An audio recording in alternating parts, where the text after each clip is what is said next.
Bordin e çmimeve të karburanteve e shikonin si një lajm të mirë. Që e ngritën, se deri tani s'kishte asnjë gjë, ndërkohë kur çmimet vazhdonin rrugën përpjet dhe asnjë gjë s'kishte ndodhur këtu tek ne.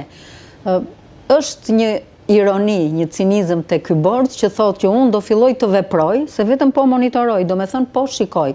Mirë që vendosën këtë tavanin për të mos i lejuar të hikin në qiell, por thotë unë do veproj me mekanizma që qeveritë e tjera kanë filluar të veprojnë që prej 2 javësh a më shumë, kur të mbrit çmimi tek 220 lek për litër, që është një çmim shumë i lartë. Qeveritë e tjera filluan të veprojnë me çmime shumë më të ulta se sa ky dhe shumë më të ulta se sa tonat.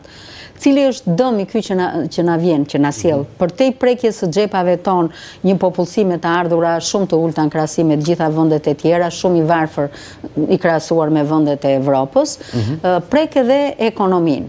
Si e prek ekonominë? Juve media na i sillni ne në vëmendje që një përqindje e madhe e konsumit të naftës shqiptare është transferuar në Malë të Zi dhe në Maqedoni. Historikisht çmimet atje janë më të ulta dhe kanë qenë. Edhe pa patur luftë.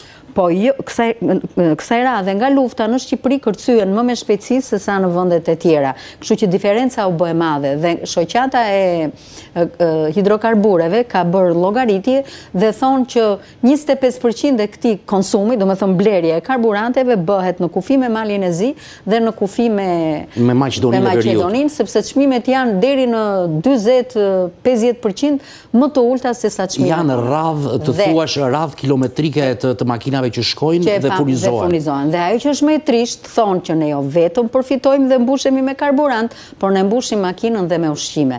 Sepse dhe çmimet e ushqimeve të shportës dhe produkteve të tjera të domosdoshme në jetën e familjeve shqiptare janë shumë më të lira atje se sa këtu tek ne. Kështu që po ta shikojmë këtë mos marrje masash, mos veprim të qeverisë tonë, kjo përkthehet në ulje të konsumit në vend dhe në largim të parave dhe të konsumit në shtetet fqinj. Veç kësaj, tjetër që na largohen dhe ata turistë që vinë me mjete toksore këtu tek ne dhe që blejnë karburant gjatë qëndrimit, duke marrë vesh që çmimi këtu ke ne është shumë më i madh.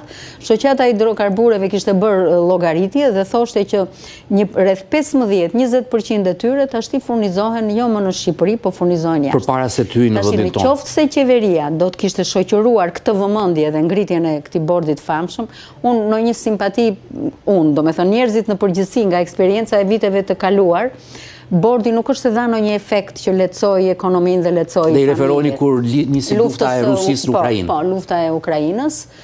Nuk është se dha ndonjë efekt shumë të madh, sepse bordi pret të ndodhi, pastaj vepron.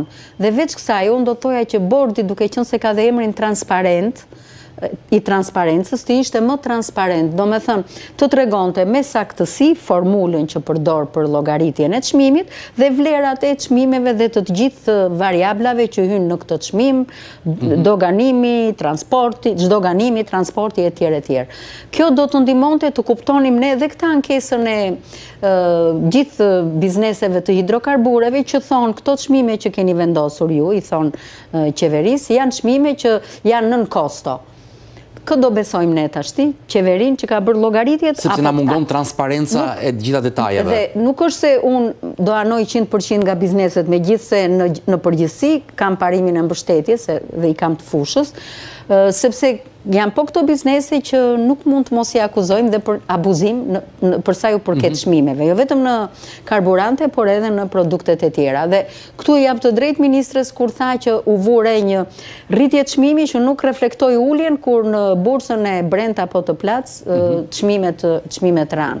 Dhe kjo është e vërtetë, çmimet këtu te ne ngrihen me njerëz apo vijnë sinjalet që është çoroditur ekonomia, por nuk ulen dhe nuk reflektojnë efektin ulës. Pra, këto nuk ka kalim kapilar me njerë tek pompat në këtë rast, apo në rastet tjera tek produktet. Sepse ne këtu e kemi diskutimin shumë të gjatë edhe për të pakten ato 3 muajt e rezervave që duhet kemi në vend, por ne nuk i kemi. Kemi ekonomi informale, nuk funksionojnë institucionet përkatëse monitoruese për te i bordit, nuk ka konkurencë të pastër, kështu që janë një sër faktorësh që ndikojnë korrupsioni pastaj.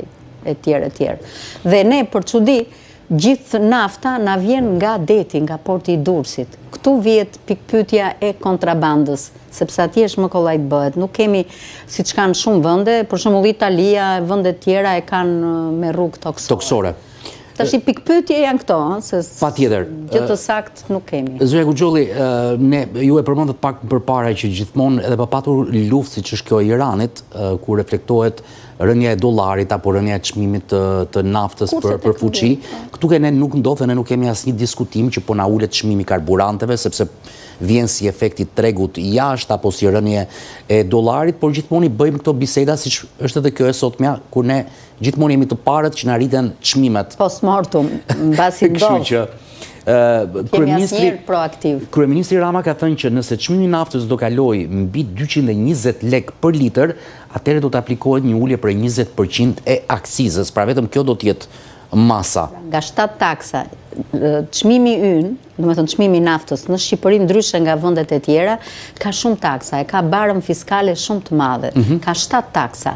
Dhe është taksa e qarkullimit që ka vlerën më të akciza, taksa e qarkullimit dhe pastaj vijnë me radhë e karbonit e me radhë. Karbonit e se si mbaj mend emrat të gjitha. Po numrin e dim që kemi 7, kështu dhe që si në proporcion me vlerën e çmimit, ato zonë më shumë se gjysmën.